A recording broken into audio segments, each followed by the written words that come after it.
आप सभी रेलवे के योद्धाओं को मेरा नमस्ते। मैं अभिषेक ओझा आप सभी का रेलवे योद्धा पर स्वागत करता हूं और आशा करता हूं आप लोग बहुत अच्छे होंगे और बहुत अच्छे से पढ़ाई कर रहे होंगे। आज हमारा रेलवे का मॉक 02 हम लोग देखने वाले हैं। मॉक 01 के काफ़ी बच्चे काफ़ी बहुत सारा प्यार दिए, बहुत प्यारे प्यारे कमेंट आए और मैं चाहता हूं आप लोग रेलवे योद्धा को और ज़्यादा सपोर्ट करो, जिससे हम लोग आपके लिए बेहतर से बेहतर क्लासेस ले पाएँ। जैसे आपको कॉन्सेप्ट की क्लासेस लेकर आए, थ्योरी की क्लासेस लेकर आए, प्रीवियस ईयर क्वेश्चंस, मैथ के साथ साथ रीजनिंग के, जीके के, साइंस के, हर एक चीज़ का आपके लिए मॉक टेस्ट लेकर आए, आपके लिए टारगेट सीरीज लेकर आए, आपके लिए जितना से ज़्यादा हो सके फ्री रिसोर्सेज लेकर आए। और अगर कभी पेड लाए भी तो उस प्राइस पर लेकर आए कि एक मजदूर का बेटा, एक गरीब परिवार का बेटा भी उस प्राइस को अफोर्ड कर पाए। तो आइए आप लोग अपने प्यार बनाए रखिए। मॉक 02 हम लोग आज करने वाले हैं। मॉक 02 में मैं एक काम किया हूं। भैया क्या काम कर दिया ऐसा? तो सुनो ध्यान से एक एक बात को। देखो, मॉक 02 में हमने किया क्या कि थोड़े से एडवांस के ज़्यादा क्वेश्चन रख लिए। जैसे काफ़ी बच्चे डिमांड कर रहे थे, सर एडवांस थोड़ा पढ़ा दो, एडवांस थोड़ा पढ़ा दो। हमने एडवांस के थोड़े ज़्यादा सवाल रख के आप लोगों का मॉक 02 डिजाइन किया। जब मैं इसके सवाल निकाल रहा था तो मैं इस बात को ध्यान में रखा था कि अगर कल को एनटीपीसी ऐसा करे कि एडवांस से 2 सवाल ज़्यादा, 4 सवाल ज़्यादा पूछने लगे, तो उस टाइम पे क्या आप उस पर्टिकुलर टाइम के लिए प्रिपेयर हो? देखो, एक टॉपर का जो माइंडसेट होता है ना, वो हर पॉइंट को सोचता है और आपको भी ऐसे सोचना है। आपको मैं ऐसा धीरे धीरे आपका थॉट प्रोसेस ऐसा बिल्ड कर दूंगा कि आप सवाल को देख के, टेस्ट को देखकर आप उसके एनालिसिस को ऐसे कर पाओगे कि अगर इस तरीके से पूछता तो मैं कैसे करता, अगर कल को ऐसे पूछे तो मैं क्या करूंगा। हर एक चीज सोचना शुरू कर दोगे। तो आज भी हमारा थोड़ा सा टफ लेवल नहीं बोलूंगा, लेकिन हाँ इजी लेवल भी नहीं, मॉडरेट लेवल के सवाल हम लोग आज डिस्कस करने वाले हैं। थोड़ा सा आज लैब चेंज हुआ है तो धीरे धीरे चीज़ें बदल जाएगी। अगर थोड़ा लिखने में मुझे दिक्कत हो तो माफ़ करना। ये थोड़ा सा चेंज हुआ है लैब। और आप बताना कैसा लगा ये लैब? अच्छा लगा, खराब लगा? तो सब कुछ मुझे तो ठीक लग रहा है ऑलमोस्ट। अभी इसमें काम चल रहा है। एक सवाल आपके सामने है, बेसिक सा सवाल। क्या है सवाल? देखो आप, सवाल है कि if cos theta plus sine theta, cos theta plus sine theta बराबर है m, sec theta plus cosec theta बराबर है n, then what is the value of m upon n। अगर इसे आप बेसिक से करते हो तो कैसे करोगे? सर बेसिक से ऐसे करेंगे कि मुझे m बाई n निकालना था। आपने बोला कि मुझे m बाई n निकालना है। मैं बोला ठीक है सर निकाल देते हैं। मैं बोला m बराबर क्या है? तो m बराबर है cos theta plus sine theta और n बराबर क्या है? Sec theta plus cosec theta. तो सेक थीटा को मैं क्या लिख सकता हूं? तो बेसिक सा कॉन्सेप्ट पता है कि जो सेक थीटा होता है सर, 1 अपॉन कॉस थीटा होता है, और जो कॉसेक थीटा होता है सर 1 अपॉन साइन थीटा होता है। अब देखो भाई, मैं बोलूं कि सेक थीटा के जगह पर 1 अपॉन कॉस थीटा और कॉसेक थीटा के जगह पर 1 अपॉन साइन थीटा हमने लिख दिया। मुझे पता था कि n बराबर क्या है? n बराबर है sec theta plus cosec theta, और n बराबर सेक थीटा के जगह पर हमने लिख दिया 1 अपॉन कॉसेक थीटा, और कॉसेक थीटा के जगह पर लिख दिया 1 अपॉन साइन थीटा। अब देखो आप, अगर मैं आगे सॉल्व करूं, cos theta plus sine theta, यहां पे साइन थीटा चला जाएगा, यहां पे कॉस थीटा चला जाएगा, तो ये हो जाएगा आपका cos theta plus sine theta upon, ये साइन थीटा यहां, ये कॉस थीटा यहां, तो sine theta plus cos theta, और नीचे क्या आ जाएगा? Sine theta into cos theta, sine theta into cos theta. तो इससे ये कट जाएगा और ये जो बट्टे में है वो सबसे ऊपर चला जाएगा। तो जो m बाई n है वो sine theta into cos theta के बराबर आएगा। तो जो उत्तर होगा ऑप्शन बी होगा। क्लियर है? बोलोगे जी सर एकदम तरीके से क्लियर है, कोई भी किसी भी प्रकार का कंफ्यूजन नहीं है। अब आप ध्यान से समझना मेरी बातों को, अब आप ध्यान से समझना। क्या सर इस सवाल को करने का यही तरीका था? बिल्कुल नहीं।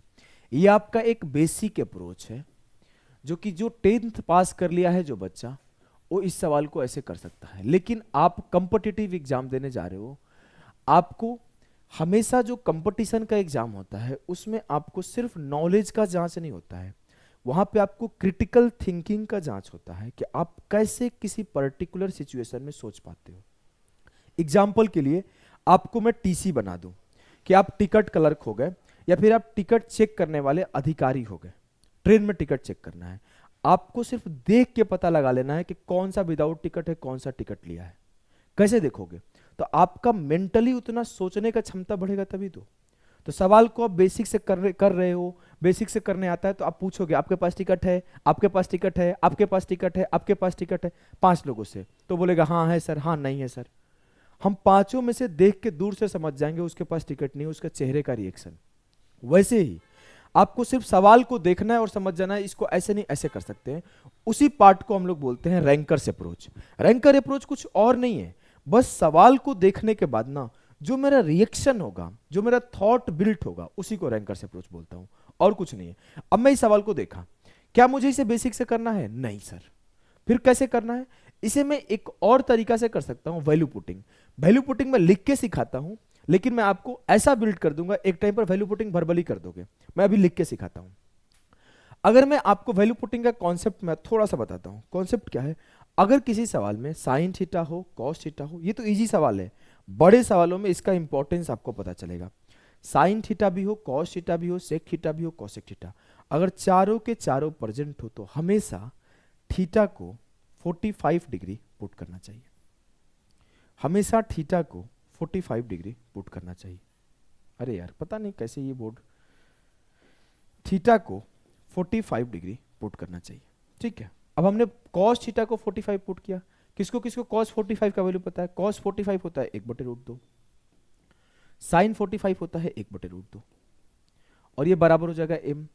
तो m बराबर होगा 1/√2 प्लस 2/√2, 1 2/√2, तो ये काट के आया √2। अब देखो ये चीज आप लिख के अभी कर रहे हो और मैं भी लिख के करा रहा हूं, लेकिन मैं आपको एक ऐसा नॉलेज और ऐसा टाइम आएगा जब मैं आपको बिल्ड कर दूंगा, आप सीधे बोलोगे 1/√2, 1/√2, 2/√2, √2 आएगा, ऐसे आप करने लगोगे। लेकिन उसका स्टेप है, धीरे धीरे हम लोग वहां पे पहुंचेंगे। हम n का वैल्यू निकालते हैं। n का वैल्यू निकालेंगे, सर सेक थीटा मतलब √2, सेक 45, थीटा को हमने 45 बोल दिया, तो सेक 45 डिग्री √2 और कॉसेक 45 डिग्री √2, तो n का वैल्यू क्या आया? 2√2। अब मुझे m/n निकालना है। m/n मतलब √2/2√2, तो √2 से √2 खत्म, 1/2। अब मुझे कौन से ऑप्शन में थीटा को 45 रखूं कि 1/2 आए? अब ये इतना अभी आपको लिख के करने में लग रहा होगा कि सर ये लेंदी हो रहा है, बिल्कुल लेंदी नहीं भाई।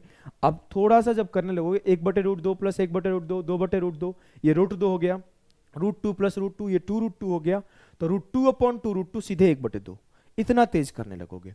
अब मैं बोलूं कौन से ऑप्शन में 45 पुट करूं कि 1/2 आए? यहां पे सर 1 है, ये तो नहीं होगा। यहां पे √2 इंटू √2, ये 2 हो जाएगा। यहां पे अगर √2 रख दूं और यहां पे भी √2 रख दूं, तो √2 इंटू √2 2 होगा। यहां पर cot 45 डिग्री, cot 45 डिग्री एक होता है और tan 45 डिग्री एक होता है, तो cot 45 इंटू tan 45 एक हो जाएगा।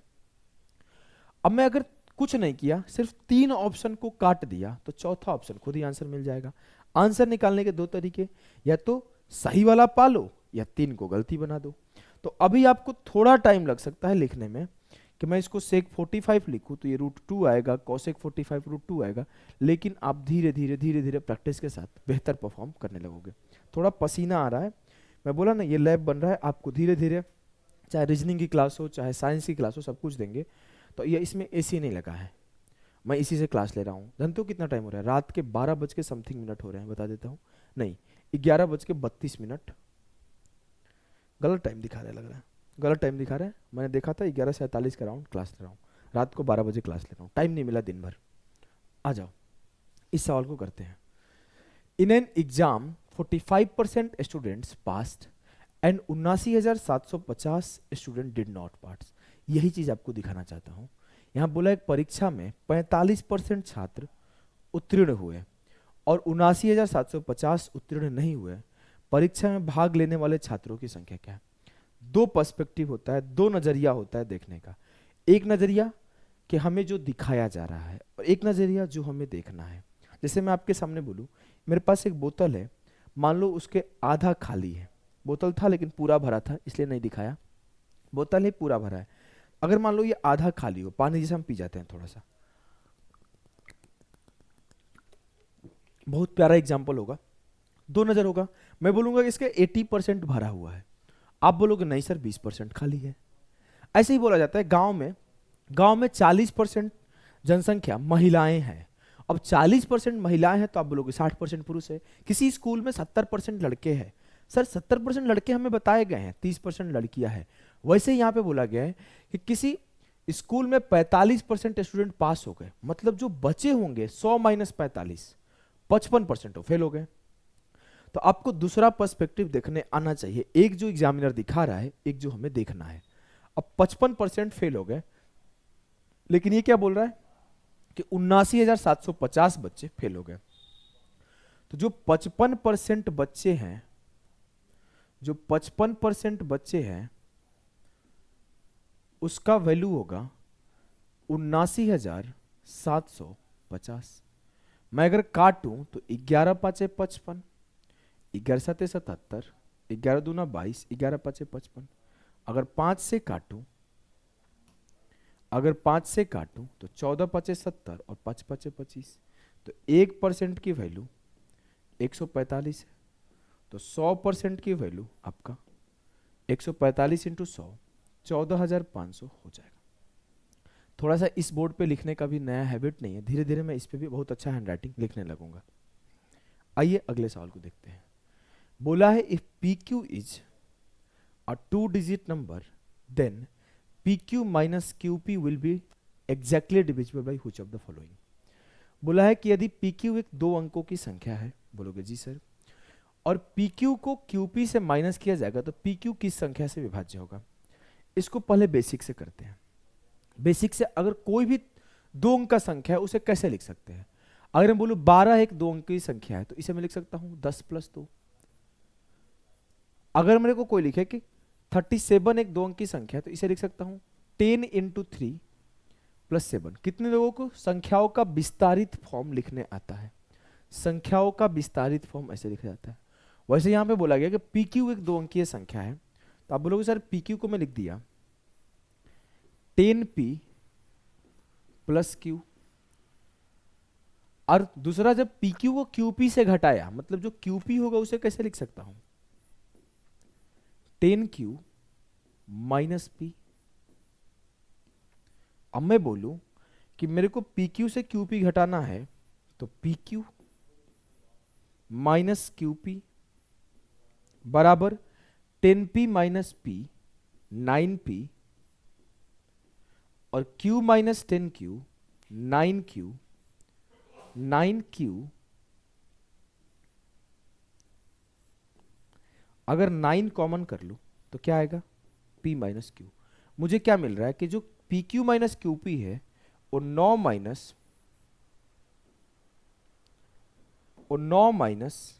इंटू P - Q है। मतलब जो संख्या आ रहा है वो 9 से डिविजिबल आ रहा है, जो संख्या आ रहा है वो 9 से डिविजिबल आ रहा है। ये एक बेसिक तरीका है इस सवाल को करने का, ये एक बेसिक तरीका है इस सवाल को करने का। लेकिन मैं आपको एक एडवांस तरीका सिखाऊं।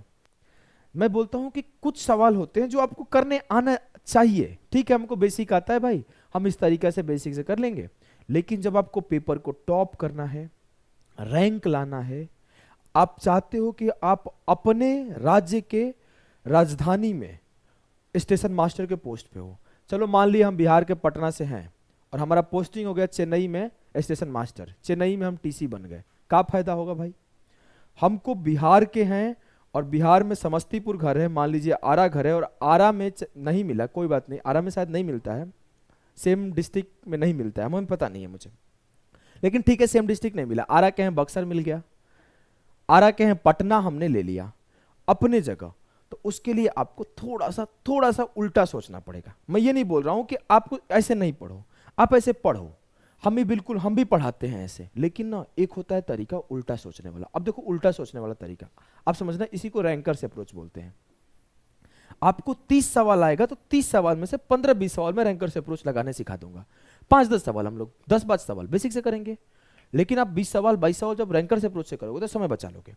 बोला पी क्यू एक दो अंकी संख्या है, अपने मन में कोई भी दो अंकी संख्या मान लो, कोई भी। हम बोलते हैं 10 एक, 10 नहीं मान के 12 मान लो, 11 मान लो, 10 भी मानोगे तो कोई दिक्कत नहीं है। बोला 10 एक दो अंकीय संख्या है, 10 को उल्टा करके इसे घटा दिया जाए, क्या मिला? 9। मान लेते हैं 12 एक दो अंकीय संख्या है, 12 को उल्टा करके घटा दिया, क्या मिला? सर 9 ही मिला, 21 माइनस 12 -9 मिल गया। चलो मान लिया 32 एक दो अंकीय संख्या है, इसको उल्टा करके घटा दिए, क्या मिला? 9। भैया जब मिलेगा तो 9 का ही मल्टीपल मिलेगा, कुछ और नहीं मिलेगा। चलो कोई और नंबर लेते हैं, एक नंबर ले लिए 72, 72 को उल्टा करके घटा दिए, क्या मिला? 45। ये 9 से कटने वाली संख्या मिला। तो आप ये मन में सोच सकते थे कि कोई भी जो पीक्यू होगा दो अंकीय संख्या होगा, बात ही खत्म। एक सेकंड में मन में सोच लिया, मान लेते 12 होता तो 12 में से घटा दो। वैसे आपको याद भी रखना है, याद रखना है, जो मैं सिखाने वाला हूं इस कॉन्सेप्ट को याद रखना है। कहां से ये आया है? आपको कोई भी 2 डिजिट के संख्या को उलट के घटाओगे तो 9 का मल्टीपल आएगा ही आएगा। लिख लो फटाफट से, 3 डिजिट के संख्या को उलट के घटाओगे तो वो 99 का मल्टीपल आएगा। लिख लो फटाफट से, ये 2 पॉइंट आप फटाफट से लिख लो, बिना सोचे समझे फटाफट से इसे लिख लो, याद रखना, ठीक है? आगे बढ़ते हैं। अगला सवाल है, when a number is divided by 280 the remainder is 73, what will be the remainder when the same number is divided by 35? बोला है कि किसी संख्या को 280 से विभाजित करने पर 73 शेष बचता है, उसी संख्या को 35 से विभाजित करें तो क्या शेष बचेगा? मैं बेसिक सिखा दूं? सिखा देता हूं। वैसे तेज बच्चा करेगा, 35 दूना 70, 3 बचा आंसर। ऐसे मैं आपको सिखाता हूं क्यों ऐसे कर पा रहे हो। आपको एक एग्जांपल लेके समझाता हूं। देखो, मैं बोला कि 8 से मैं 13 में भागा दे रहा हूं, तो 8 एकम 8, 5 बच गया।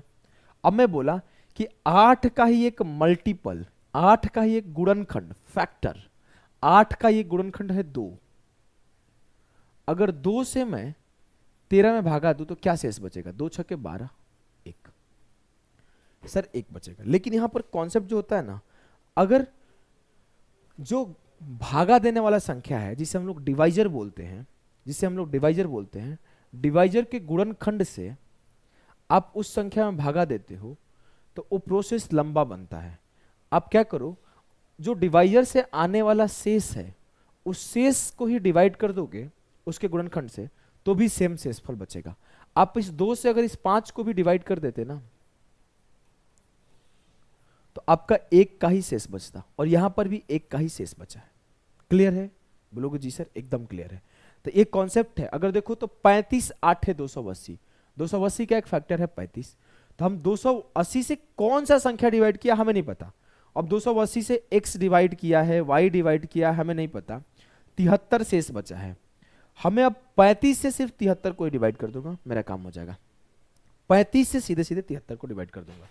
तो कॉन्सेप्ट अगर आप समझ गए तो आप सीधा बोलोगे 35 से 73 को डिवाइड करूंगा तो क्या आएगा आंसर?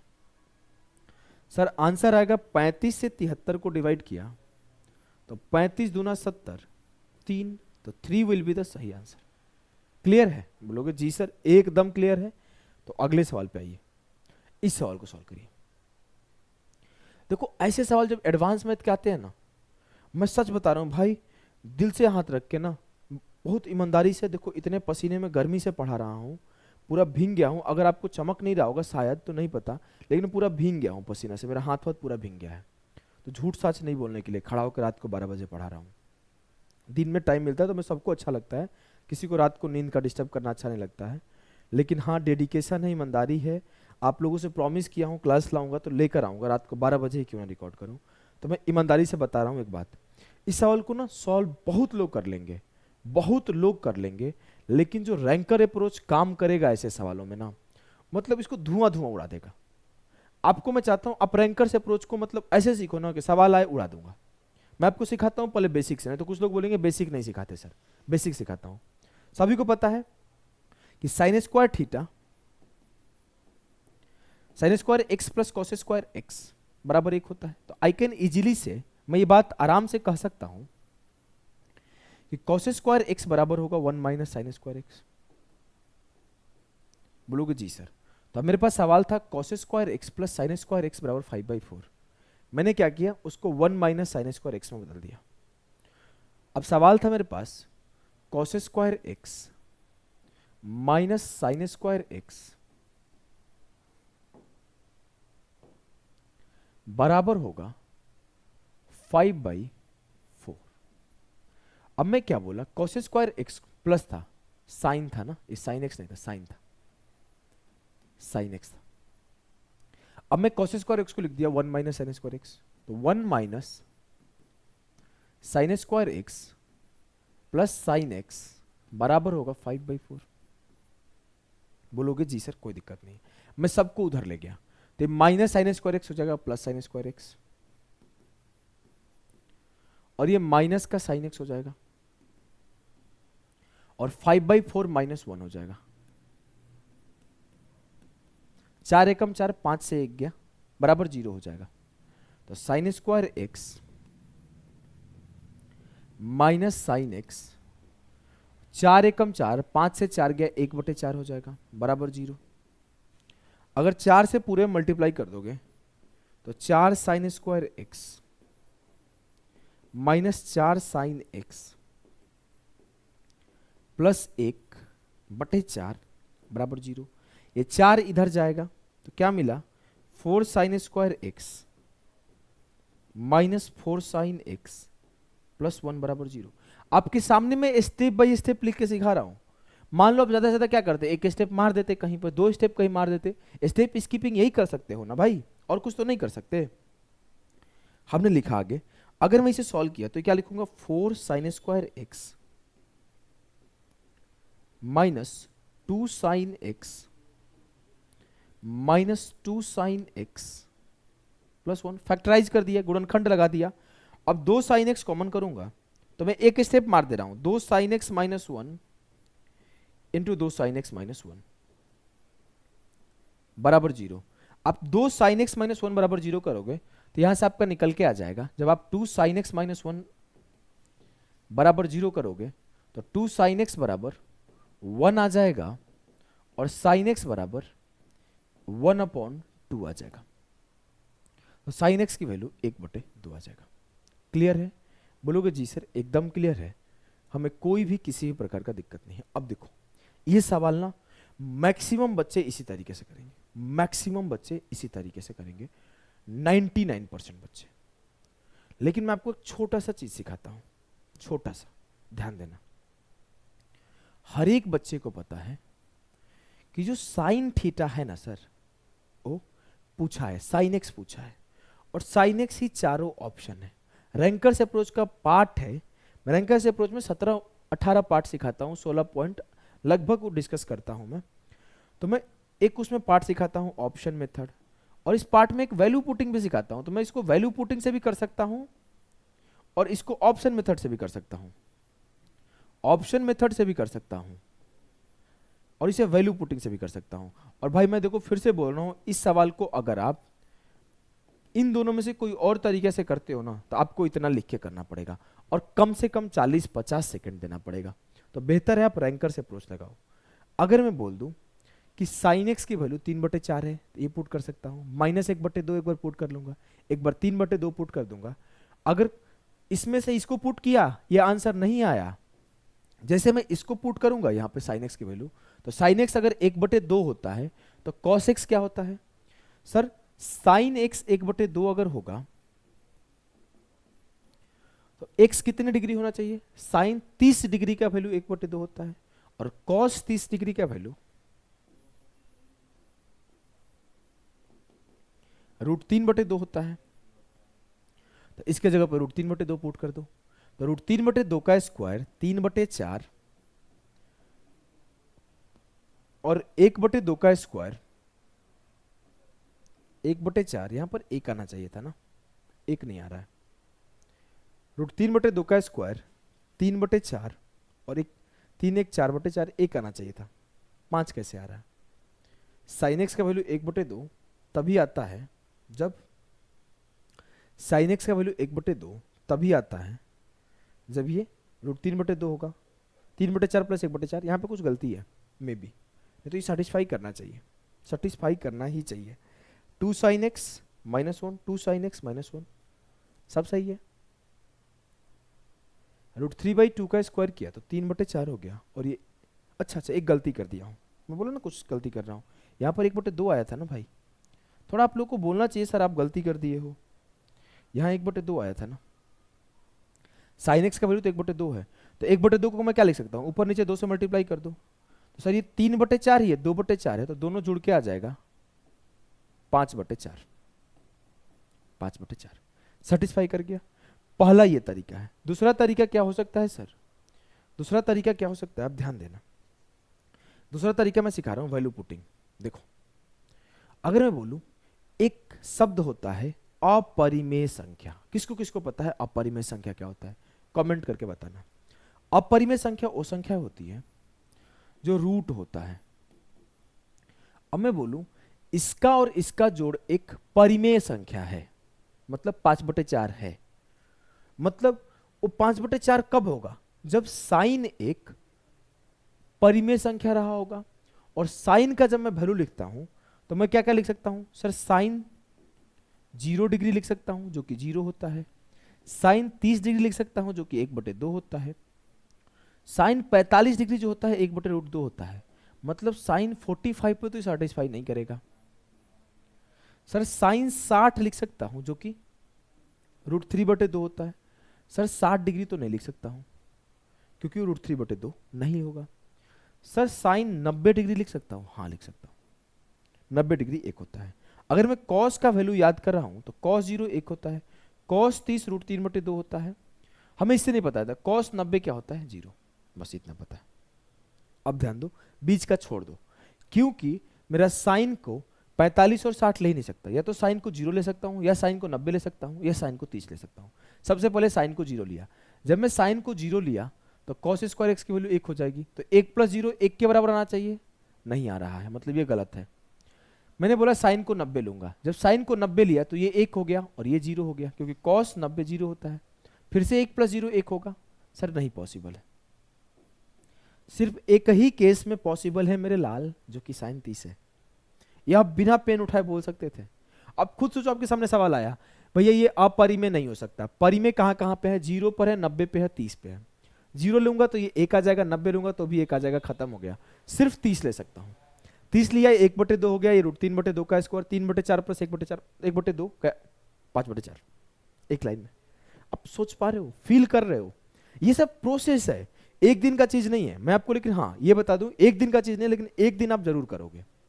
चलो आ जाओ आगे बढ़ते हैं, आगे बढ़ते हैं, इस सवाल को करो। बेसिक से सवाल है, ग्रुप डी का सवाल है। चलो, the price of 2 table and 3 chair is 540।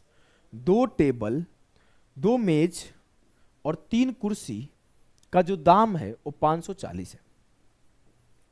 आगे बोला है 2 मेज और 1 कुर्सी का मूल्य 470 है। 2 मेज और मतलब 2 टेबल और 1 चेयर का मूल्य 470 है। मुझसे बोला है कि 5 चेयर का प्राइस बताएं। कुछ नहीं करो, 2 टेबल से 2 टेबल घटा दो, 3 चेयर से 1 चेयर घटा दो, तो 2 चेयर, 14 से 7 गया 7, 70।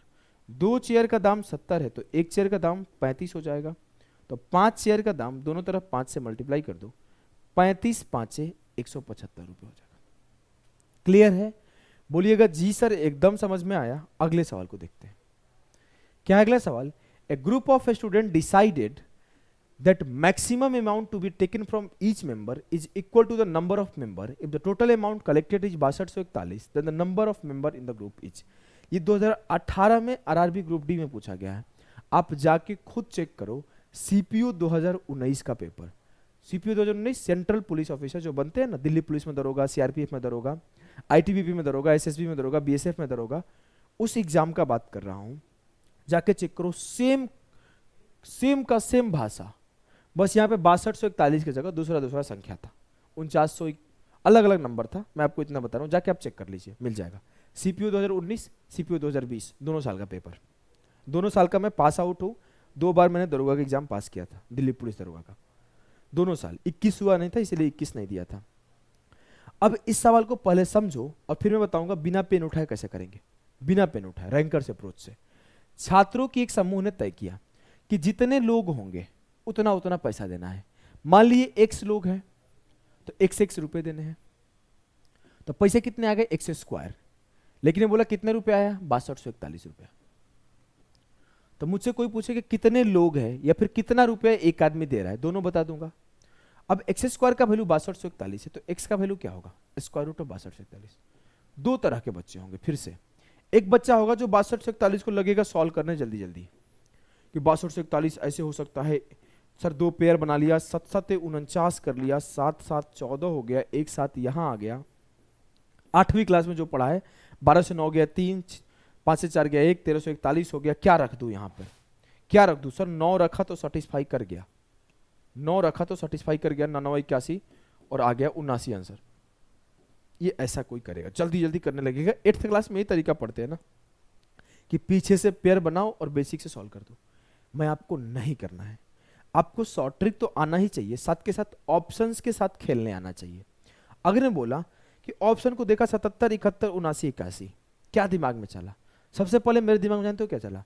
6241 के पास में एक संख्या है 80 का स्क्वायर, 8 8 64, 6400 होता है 80 का स्क्वायर। सर हमने इतना बता दिया कि आंसर जो होगा 80 से छोटा होगा, मतलब 81 नहीं हो सकता है। ये देखते ही बोल दूंगा 80 से छोटा होगा। अगला चीज सर 70 का स्क्वायर क्या होता है? 7 7 49, 4900। अगर 71 जाएगा तो 5000 हो सकता है, 51 हो सकता है, 52 हो सकता है। 71 का स्क्वायर इससे बड़ा थोड़ी हो सकता है, 62 से थोड़ी हो जाएगा, तो 71 नहीं होगा। अब आंसर या तो 77 होगा या तो 79 होगा। पहला चीज सर 77 का स्क्वायर करूंगा तो 7 7 49, इसका जो इकाई अंक आएगा वो 9 आएगा। हमें नहीं याद है, हमें नहीं याद है उसका क्या आएगा वैल्यू, भूल गया हूं मैं। लेकिन फिर भी मैं इतना बता सकता हूं ना कि 77 का स्क्वायर करूंगा तो उसका इकाई अंक 9 आएगा, तो ये भी आंसर नहीं होगा। सिर्फ 79 ऐसा है जिसका इकाई अंक 1 आएगा। ऑप्शन इस सॉल्व करो। Two train starting from two different stations situated at a distance of 200 km towards each other at the same time meet each other at a distance of 110 km from one of the station. Find the ratio of their speed. 200 kilometre की दूरी पर स्थित दो अलग स्टेशनों से एक ही समय पर एक दूसरे की ओर चलने वाली दो गाड़ियां उनमें से किसी एक स्टेशन से 110 किलोमीटर दूर एक दूसरे से मिलती है। बोला गया 200 का डिस्टेंस था दोनों के बीच में। देखो भैया एक काम करना, पॉज करके जरूर सॉल्व करना, कॉपी पेन लेके जरूर सॉल्व किया करो। देखो थोड़ा पसीना तेज आ रहा है, उसके लिए माफ करना, बहुत गर्मी लग रहा है ज़्यादा। इसमें क्या है ना, बहुत सारा लाइट जलता है, कंप्यूटर चलता है, थोड़ा गर्मी ज़्यादा लगता है। अब मैं बोलूँ आपसे, दोनों के बीच में 200 का डिस्टेंस था, बोलोगे जी सर। अब एक से 110 किलोमीटर बाद दूसरा मिला, मतलब मान लेते यहां मिला, तो इसका डिस्टेंस 110 किलोमीटर है और इसका डिस्टेंस 90 किलोमीटर। एक सेम चीज है। देखो अब सवाल को पढ़ना, 200 किलोमीटर की दूरी पर स्थित दो अलग अलग स्टेशनों से एक चीज पढ़ो, एक ही समय पर एक दूसरे की ओर चलने वाली, मतलब एक समय।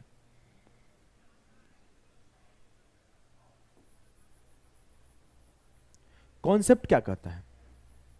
कॉन्सेप्ट ये कहता है कि अगर समय समान हो, अगर टाइम इज सेम, अगर समय समान हो, तो जो मेरा डिस्टेंस का रेशियो होता है वही मेरा स्पीड का रेशियो होता है।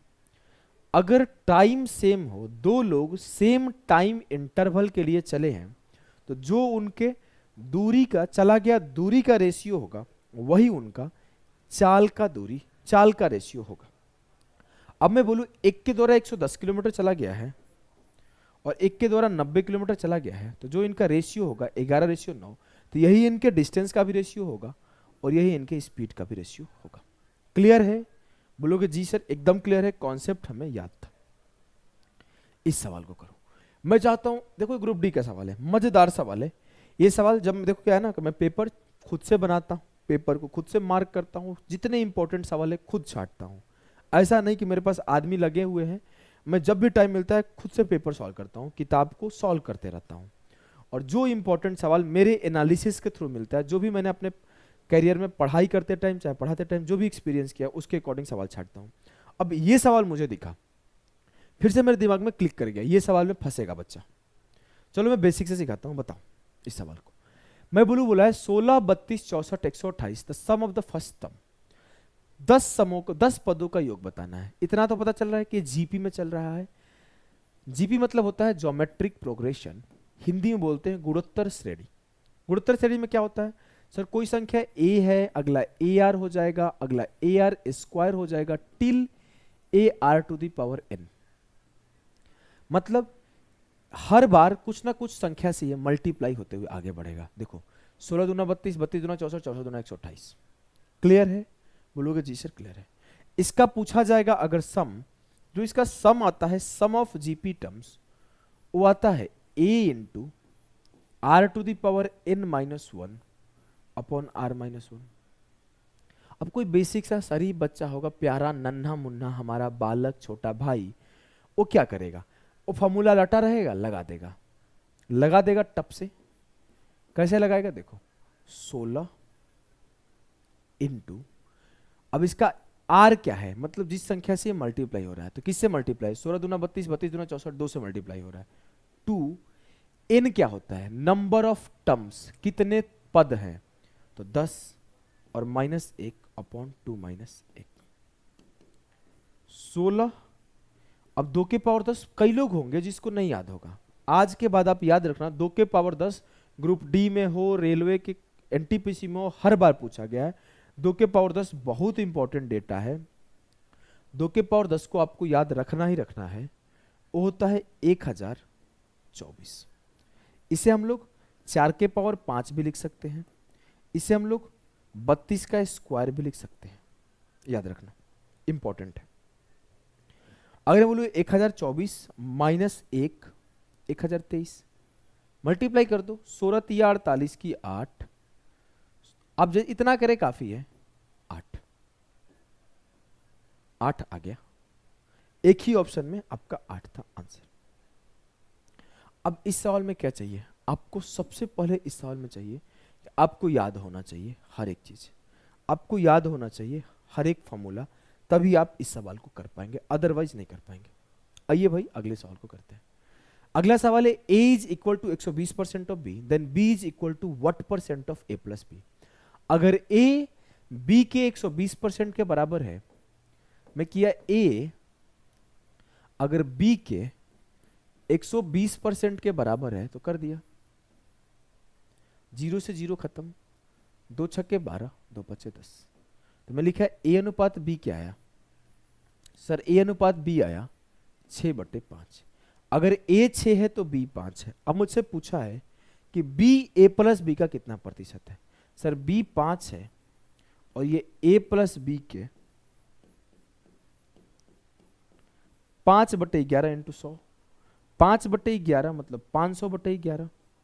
अगर सॉल्व किया तो 11 चौके 44, 6 बचा, 11 पचे 55, 45 देखा, आंसर टिक कर दिया।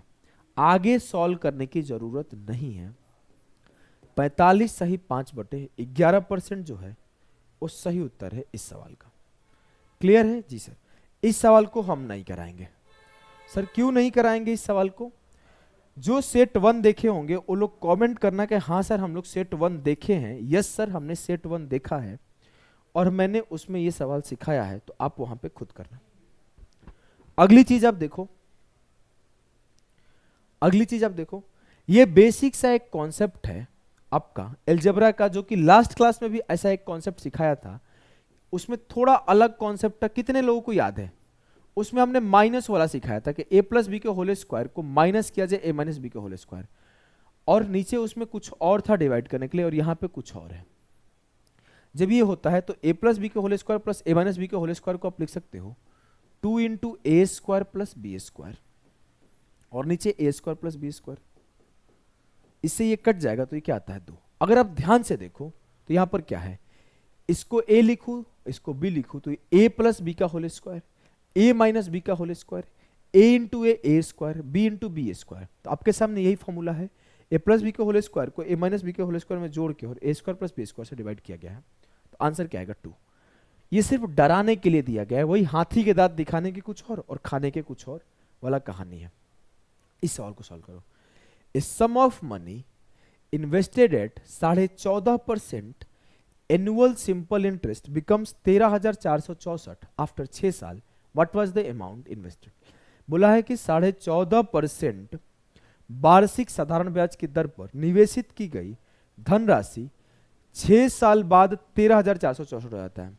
आपको रैंकर्स अप्रोच में लास्ट क्लास में भी ऐसा एक सवाल कराया था कि जो R इंटू टी प्रतिशत होता है वो ब्याज होता है, जो प्रिंसिपल होता है वो 100% होता है, और जो अमाउंट होता है वो 100% प्लस RT प्रतिशत होता है, और ये इंटरेस्ट होता है जो R इंटू टी प्रतिशत होता है।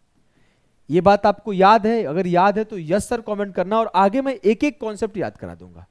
मैं बोला क्या भैया कि 14.5 इंटू 6, तो 6 पचे 30, 14 छके 84, 3 87, 87%।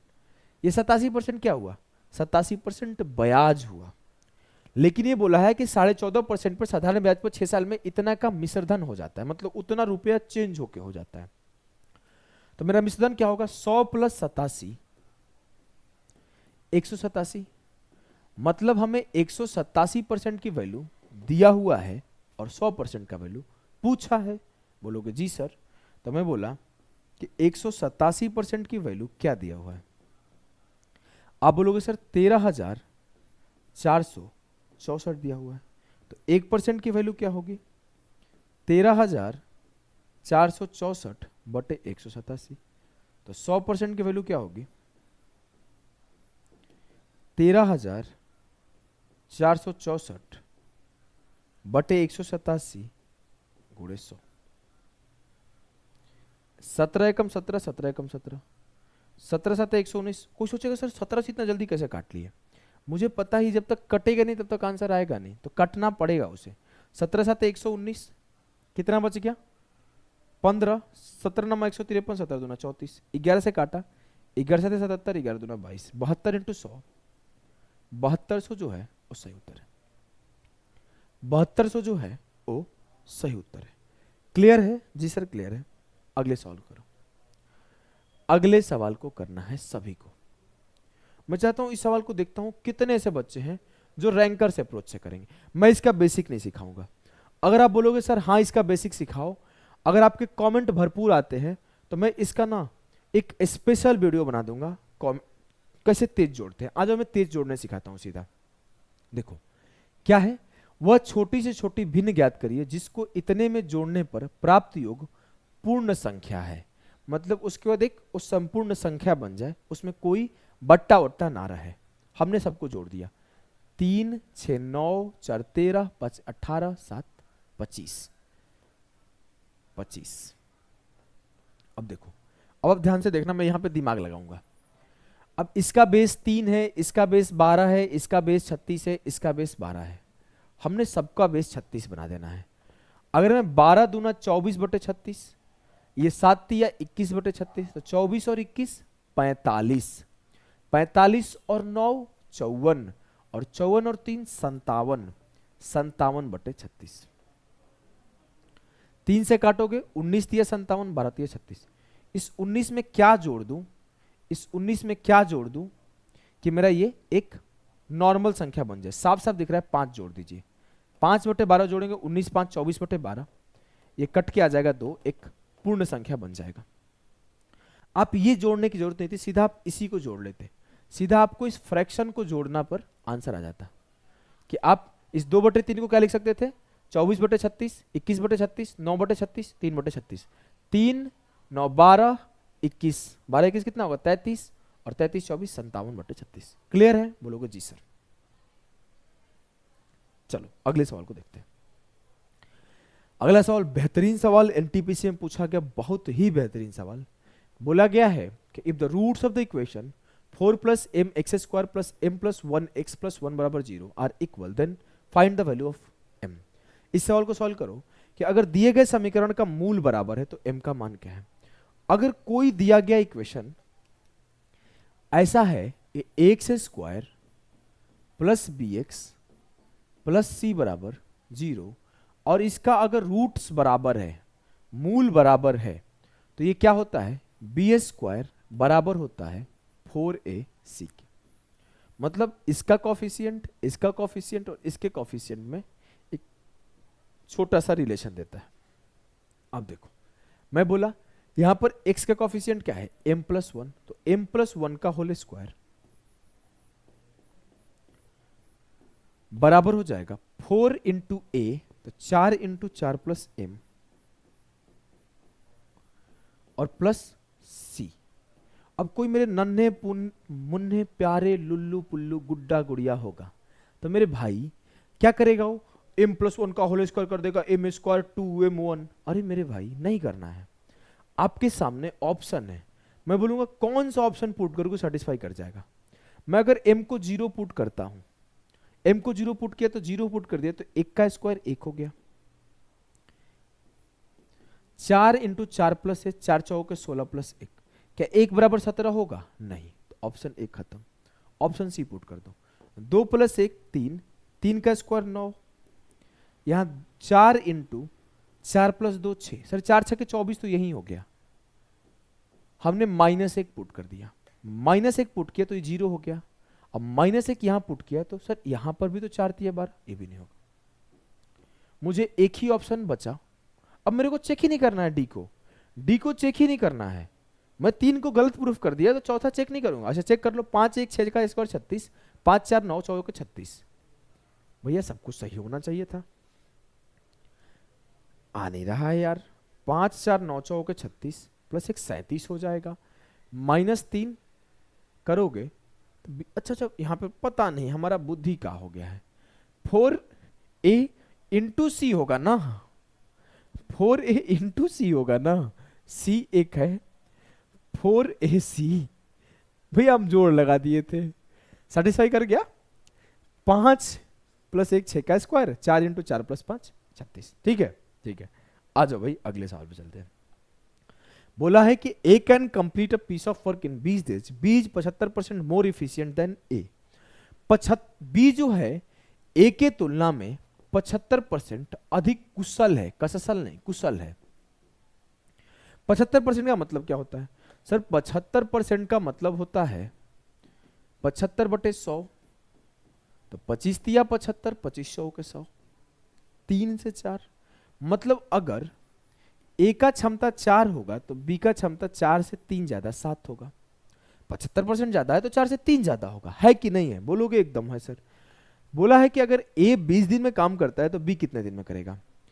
ए 4 के क्षमता से 20 दिन टाइम ले रहा है, तो 4 गुणे 20, टोटल काम क्या हो जाएगा, 4 गुणे 20 80 हो जाएगा। अब मैं बोलूं मेरे लाल, इस 80 काम को बी 7 के क्षमता से कितने दिन में करेगा, 80/7, 7 कम 11 7 77, 11 सही 3/7 दिन, 11 सही 3/7 दिन। क्या आपको चीजें क्लियर है, बोलोगे एकदम क्लियर है सर। क्लियर तो इस सवाल को सॉल्व करो। बोला है कि A B C is a right angle triangle. मैं पहले ही बोला हूं शुरुआत में कि आज थोड़े एडवांस के ज्यादा क्वेश्चन लाया हूं, आप देख रहे होंगे एल्जेब्रा ट्रिग्नोमेट्री ज्योमेट्री आपको ज्यादा मिल रहा है। ABC is a right angle triangle in which A बराबर 90 डिग्री, AB बराबर 6 and AC बराबर 8. What will be the perimeter of the circle with a center O drawn inside the triangle? ABC एक समकोण त्रिभुज है जिसके अंदर एक सर्कल बना हुआ है। दो केस होता है, एक अंतःवृत्त बोलते हैं और एक बाह्य वृत्त बोलते हैं। अंतःवृत्त यहां फॉर्म होता है, ये होता है अगर P ये है P, ये है B, यह है H, तो जो रेडियस आता है इसका वो आता है P + B - H/2। और एक होता है हमारा बाह्य वृत्त जिसको हम लोग सरकम सर्कल कहते हैं, और ये कुछ ऐसे फॉर्म होता है, और जो इसका रेडियस आता है वो आता है H/2। याद रखो दोनों के दोनों। मुझे अंतःवृत्त का बात हो रहा है, अंतःवृत्त का बात हो रहा है। बोला गया ना ABC एक समकोणीय त्रिभुज है जहां A बराबर 90 है, A बराबर 90 है। अगर A 90 है तो ये B हो गया, ये C हो गया। AB बराबर 6 है और AC बराबर 8 है, तो अगर ये 6 है ये 8 है, तो कभी बचपन में 6 8 10 इज अ ट्रिपलेट पढ़े हो? अगर नहीं पढ़े हो तो याद कर लो, 6 का स्क्वायर प्लस 8 का स्क्वायर बराबर ये हो जाएगा पाइथागोरस थ्योरम से। अगर ये 6 है ये 8 है तो इसका लेंथ आएगा, मान लो ये x है, तो एक्स स्क्वायर आता है 6 का स्क्वायर प्लस 8 का स्क्वायर, तो एक्स स्क्वायर बराबर होता है 36 प्लस 64, तो एक्स बराबर हो जाएगा यहां से 10। अब मैं बोलूं कि बोला कि इसके अंदर एक वृत्त है, बढ़िया वृत्त नहीं बना पाए, मैडम हमारी खिसिया जाएंगी। बहुत बचपन में मैडम हमारी डांटती थी कि बढ़िया से तुम गोला नहीं पार पाता है। देखो कोई बात नहीं, मैडम गई जहां भी, मैडम गई तेल लेते, हमारे मुंह से निकल रहा था। अब हम लोग फोकस करेंगे सवाल पे बिना टाइम पास किए। देखो आ जाओ, सवाल का कॉन्सेप्ट क्या है भाई, तो आर बराबर है P plus B minus H by two. छोड़ो, मैडम हमें बहुत मारी है यार, बड़ा दुख होता है। अरे छोटा बच्चा है, थोड़ा टेढ़ा बना देता है, क्या दिक्कत है। लेकिन मैडम की बिटिया बड़ी सुंदर थी, मैं आप लोगों से बता रहा हूं, अगर वो आज भी सुनेगी तो समझेगी कमीना अभी भी बदला नहीं। 8 6 14 माइनस 10 4/2, तो रेडियस क्या आ गया 2। ठीक है बोलोगे, ठीक है सर, रेडियस आपका 2 आ गया। बोलिएगा जी सर, अगर रेडियस 2 आ गया भाई, तो मुझे क्या पूछा गया, जो दिया गया वृत्त है उसका परिमाप बताएं। वृत्त का परिधि क्या होता है सर, वृत्त का परिधि होता है 2 पाई आर, तो 2 इंटू पाई इंटू 2, तो 2 दूना 4 पाई उत्तर होगा। क्लियर है, बोलिएगा जी सर, एकदम क्लियर है, हमें कोई भी दिक्कत नहीं है। अगर कोई दिक्कत नहीं है तो इस सवाल को सॉल्व करिए। The average marks obtained by your student in 5 subject is 75, the average of his first 2 subject is 65 and the average of his last 2 subject is 85, how many marks did he get in third subject. एक छात्र 5 विषय में प्राप्त करता है औसत 55 अंक, 75 अंक, 2 में उसे 65 मिलते हैं और बाद के 2 में उसे 85 मिलते हैं। तो बताइए कि जो तीसरा बीच वाला है उसमें कितना मिला होगा। मैं सीधा रैंकर से अप्रोच से सिखाता हूं, अगर बेसिक नहीं समझ में आएगा नीचे कमेंट करना कि सर 20 नंबर का थोड़ा बेसिक सिखा दीजिए। देखो एक शब्द होता है डेविएशन, डेविएशन लगा देंगे। सर 5 गो का 75 है और 2 गो का 65 है, तो कितना कम है सर 10 कम है। कितने संख्याओं पर, तो 2 संख्याओं पर, तो 10 गुणे 2, यहां पर 20 कम है। और मैं बोलूं कि 2 का कितना है 85, कितना ज्यादा है प्लस का 10, कितने विषयों पे 2 विषयों पर, तो 10 गुणा 2 20 ज्यादा है, तो 20 माइनस 20, 0 का डेविएशन आया। मतलब जो मेरा तीसरा सब्जेक्ट होगा उसका एवरेज 75 का 75 आ जाएगा, उसमें डेविएटेड पार्ट जो है वो 0 है। 75 में अगर 0 ऐड किया तो 75 है। क्लियर है, बोलोगे जी सर क्लियर है। इस सवाल को सॉल्व करो। मैं चाहता हूं इस सवाल को बच्चे कमेंट में करेंगे सॉल्व। और एक चीज मैं आपको बता दूं, कोई बच्चा ऐसा नहीं करेगा कि 5 यहां पुट कर दिए, 5 यहां पुट कर दिए, 5 यहां पुट कर। अगर आप ऐसे करते हो तो कमेंट करना कि सर ऐसे कर रहा हूं, तो मैं बहुते लतराऊंगा। इस सवाल में आपको ये 5 यहां पुट करके नहीं करना है, आप दिमाग लगाओ, आप दिमाग यूज करो इस सवाल में कि आपको 5 बिना पुट किए कैसे सॉल्व करोगे, आंसर लाओगे। ठीक है, ठीक। अगले सवाल को देखो। ए bag contains 30 balls labelled 1 2 3 4 till 30। तो बोला है कि a ball is drawn at random, एक बैग में 30 गेंद रखी है जिन पर 1 2 3 4 5 6 30 तक लिखा हुआ है। अगर बैग से रैंडमली एक गेंद निकाल दिया गया तो क्या चांसेस है कि वो जो गेंद आएगा वो 4 या और नहीं या 6 से विभाज्य हो। 4 या 6 से विभाज्य होने की प्रोबेबिलिटी पूछा है। अगर मैं बोलूं 4 से कौन कौन सी संख्या विभाज्य है, तो बोलोगे सर 4 विभाज्य है, 8 विभाज्य है, 12 विभाज्य है, 4 चौके 16 विभाज्य है, 4 5 20 विभाज्य है, 4 6 24 विभाज्य है। मतलब कोई भी संख्या आ सकता है। अगर उस पे बॉल पे 4 लिखा है, 8 लिखा है, 12 लिखा है, 16 लिखा है, 20 लिखा है, 24 लिखा है, इनमें से कोई भी आ सकता है, तो हमारा काम हो जाएगा। 6 का मल्टीपल 6 12 18, 6 चौके 24 और 6 5 30। सर यहाँ पे 4 7 28 भी तो हो सकता था। हाँ, तो इतने बॉल्स संभव थे, लेकिन नहीं सर इतने बॉल संभव नहीं थे। यहां आप देखो 12 12 2 बार लिख लिए हो, 24 24 2 बार लिख लिए हो।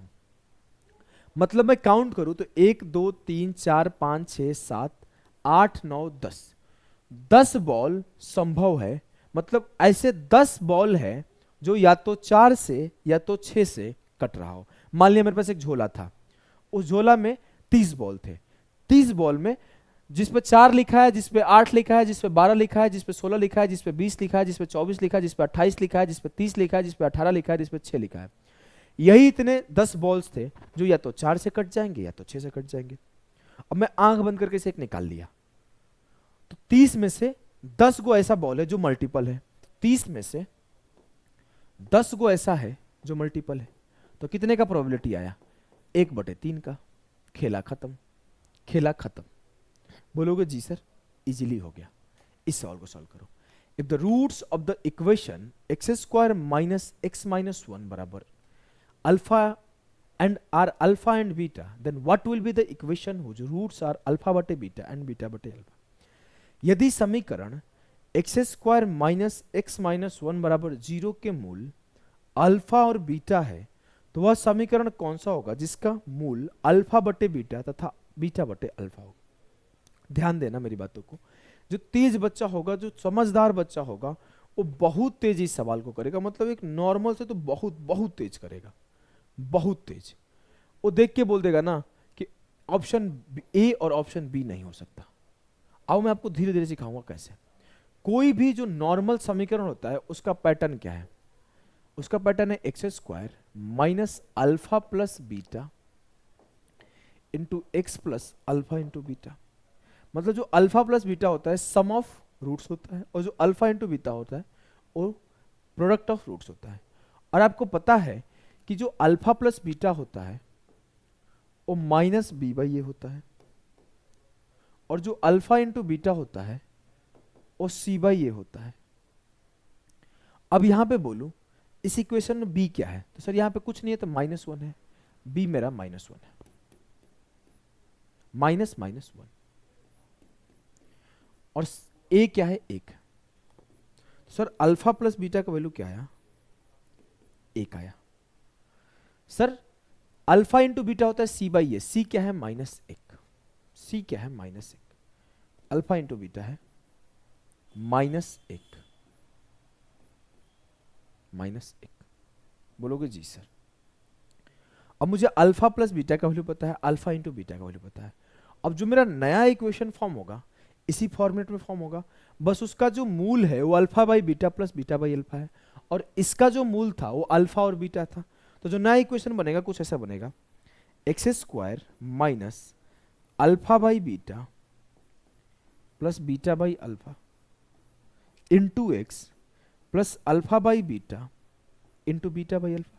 वही कहानी है कि sum of roots plus product of roots. हमने कुछ नहीं किया भाई, बस यहां पे जो रूट थे वो अल्फा और बीटा थे, और यहां पे जो रूट थे alpha by beta plus beta by alpha है। अब यहां पर ए बी होगा, यहां पे ए बाई बी बी बाई ए होगा, तो उसके अनुसार पुट कर देंगे।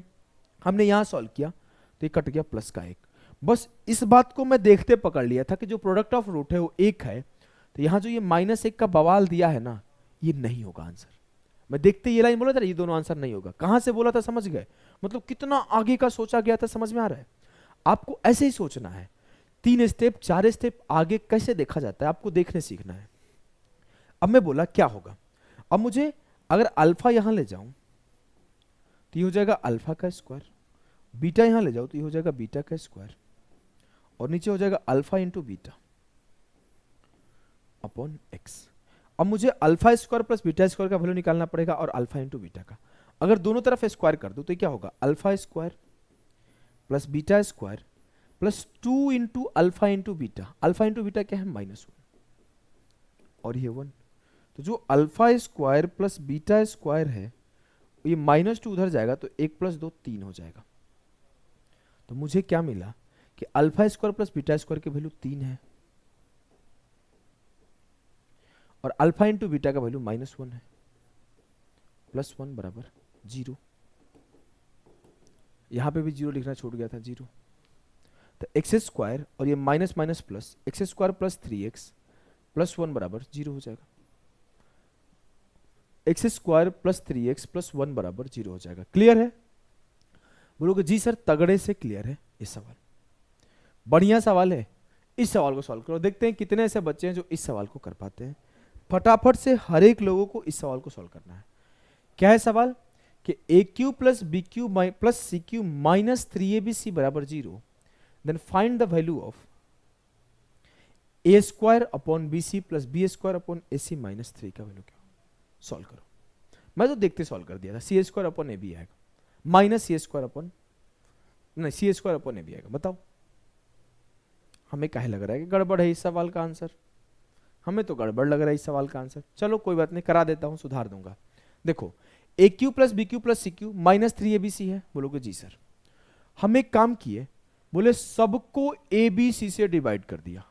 इक्वेशन के दोनों तरफ ए बी सी से डिवाइड करने पर, मतलब इसे भी ए बी सी से डिवाइड कर दिया, इसे भी ए बी सी से डिवाइड कर दिया, इसे भी ए बी सी से डिवाइड कर दिया, और इसे भी ए बी सी से डिवाइड कर दिया।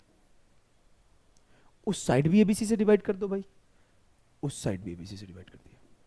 अगर मैं चारों तरफ एबीसी से डिवाइड करता हूं तो मुझे क्या मिलता है, मुझे मिलता है कि सर ए से ए खत्म, यहां ए स्क्वायर अपॉन बी सी, यहां क्या मिला बी स्क्वायर अपॉन ए सी, यहां क्या मिला सी स्क्वायर अपॉन ए बी, यहां सी से सी कट गया, और यहां क्या मिला माइनस का 3 बराबर 0। अब मुझे चाहिए क्या, मुझे A square upon B C, B square upon A C minus 3, अगर इसको इधर भेज दूं तो ये क्या आएगा minus C square upon A B.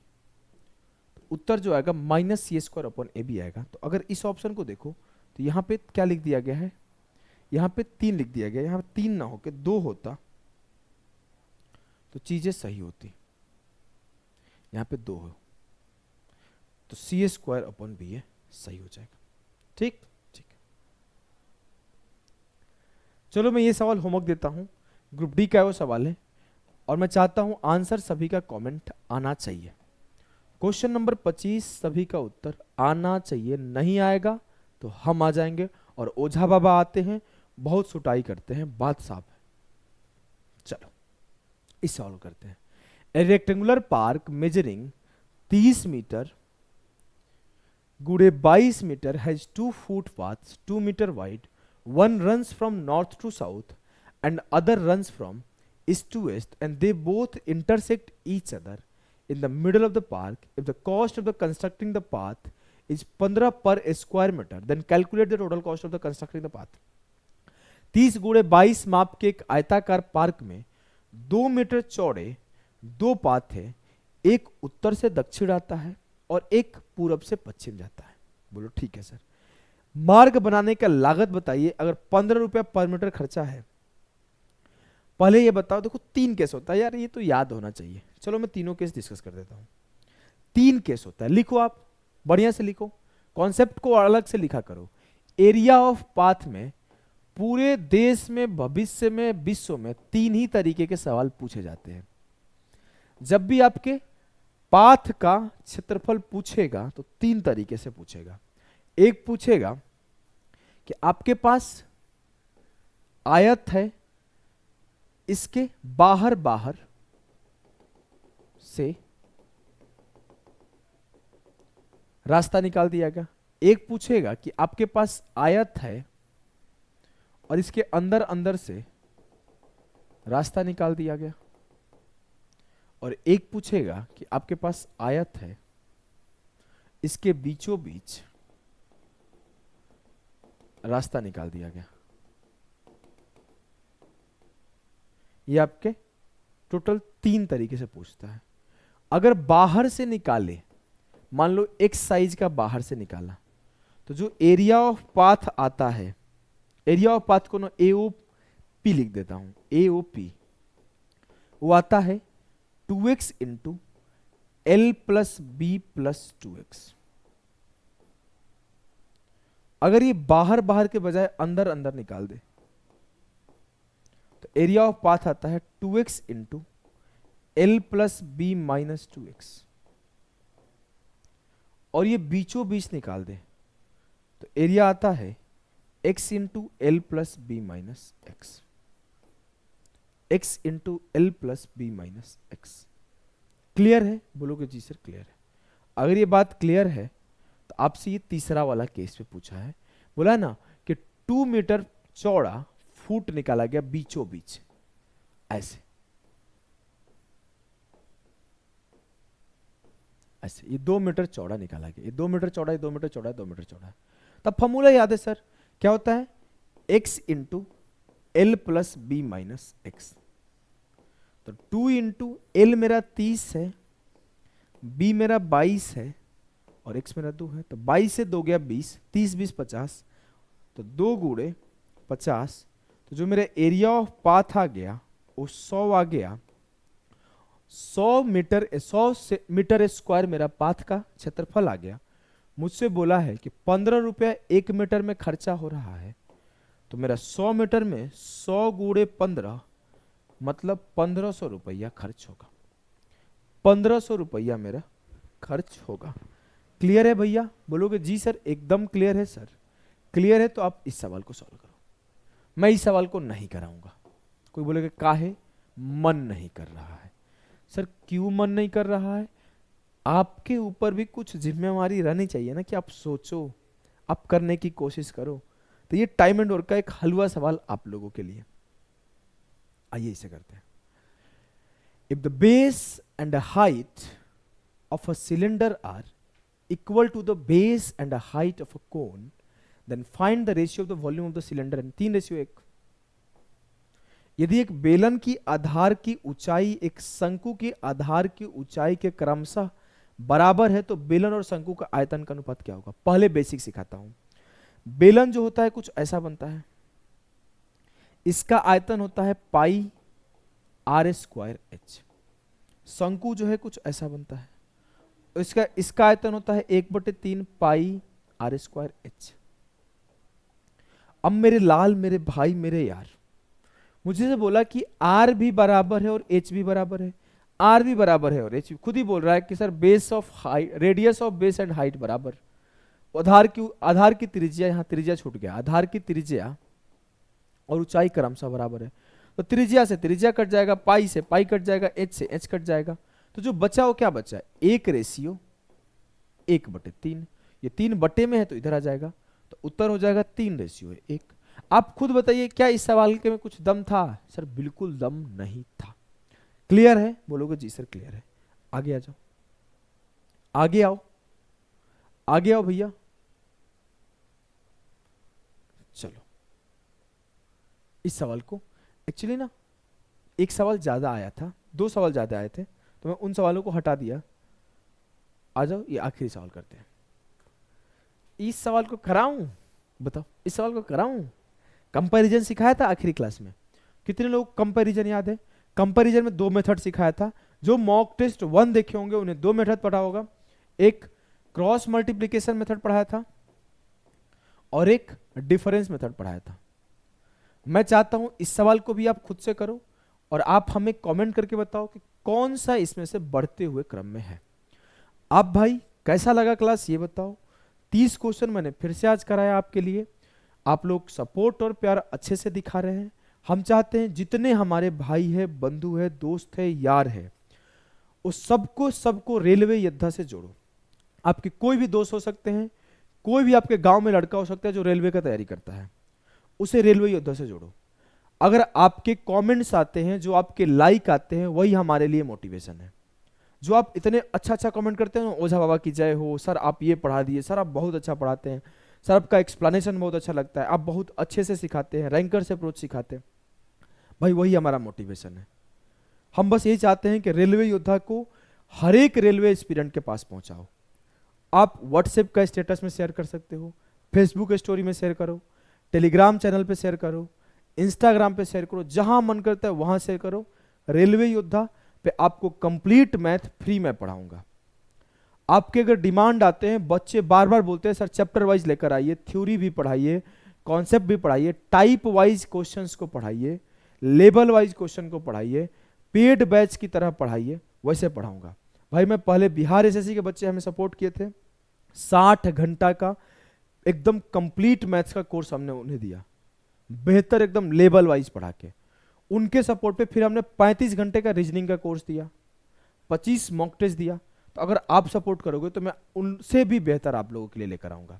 और आपके लिए ना सिर्फ मैथ का क्लास, अगर आपका सपोर्ट बहुत बेहतरीन तरीके से दिख के आया, आपका प्यार बहुत अच्छे से दिख के आया, आप लोग बहुत दबा के शेयर किए, दबा के कमेंट किए। पहले ये कमेंट करो, क्या यहाँ तक क्लास देखे हो? आप एक कमेंट करना, हाँ सर लास्ट तक क्लास देखा हूं। तो मैं आप लोगों के लिए रीजनिंग का, जीके का, साइंस का टेस्ट, टारगेट, मॉक टेस्ट के साथ साथ एनालिसिस उसका हर एक चीज लेकर आऊंगा। तो रेलवे के बच्चे जितना हमें प्यार देंगे, जितना अपने ओझा बाबा को प्यार दोगे, ओझा बाबा उतना ही आपके लिए खुल के जिएंगे और खुल के आशीर्वाद देंगे। तो चलिए मिलते हैं नेक्स्ट सेशन में, अभी के लिए इतना ही। टाटा बाय बाय सभी को, नमस्कार। अगले सेशन में बहुत बेहतरीन तरीके से मिलूंगा।